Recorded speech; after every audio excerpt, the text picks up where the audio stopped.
All right, so this is Mike Kaufman here from High Five History, giving you a tutorial on how to use Screencast-o-matic. All right, so first thing, you should have already downloaded the Screencast-o-matic to your desktop that you saw in the previous video. And once you've done so, all right, I have pinned the Screencast-o-matic to my bar down here. If you did not do that yet, you can do that, but you can also just go in and search for your specific program. Just simply by clicking in there, Screencast-o-matic, right? So there we desktop app. All right, once you click on there, at this point you have just the free version, right? So you're going to click on free recorder. And once you've done that, right, the screen's going to pop up and you're going to get a couple different options here on what you can do to be recording. So let's go through some of these options quickly so that way you know what you can do. First thing, you can do just your screen.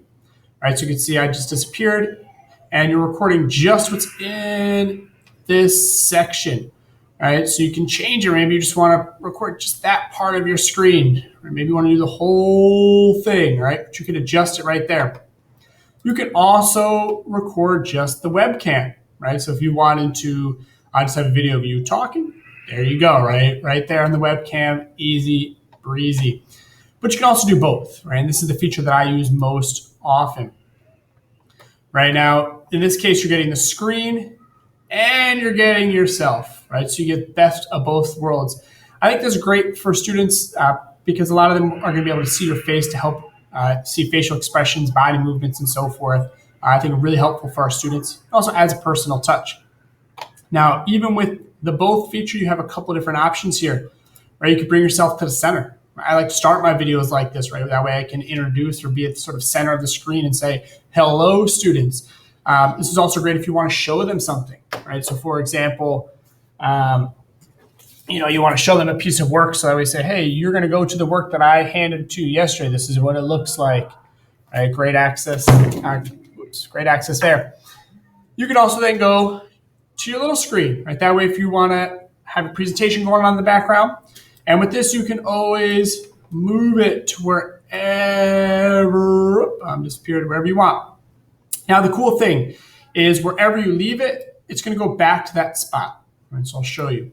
All right, so you're here in the center, back to the spot. All right, if I put it over here, here to the center, back to the spot. Right, that way you can be purposeful. And then your last option is you can make yourself disappear. All right, so even though I'm still there on your screen, right, the video is not recording this part of you. Right, so this is great if you have a full screen presentation and you're going to be in the way. You simply click that option right there and you will not show up in the recording. Again, even though you're there right now, it will not show up in the final video. All right, next couple things that you want to take a look at is your narration. Right, so you might have a couple different microphones that you might have to choose from. I typically have a body mic that I use, which would come up here if I had it plugged in. Click on your microphone that you want to do, and you might want to do a little bit of a sound test. Right, you can adjust the volume there to make it louder or softer. All right, and you can always also record it. I recommend doing a sound check, I think, every time you start it.